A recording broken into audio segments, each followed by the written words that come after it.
কক্সবাজারের টেকনাফে বঙ্গোপসাগরে আইন অমান্য করে মাছ ধরার সময় বাংলাদেশি ১২২ জেলেকে আটক করেছে কোস্টগার্ড। এ সময় ১৯টি ফিশিং বোট জব্দ করা হয়। মিডিয়া কর্মকর্তা লেফটেন্যান্ট সিয়ামুল হক জানিয়েছেন, সকালে ২৯টি ফিশিং বোট নিয়ে বাংলাদেশের জলসীমা অতিক্রম করে ২৯ জন বাংলাদেশি ও ৯৩ জন রোহিঙ্গা জেলে মাছ শিকার করছিল।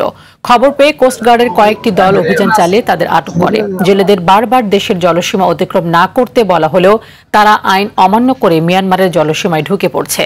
গেল এক মাস ধরে নাফ নদীর মোহনা থেকে জেলেদের অপহরণ করছে আরাকান আর্মি। এখন পর্যন্ত শতাধিক জেলে তাদের জিম্মায় রয়েছে।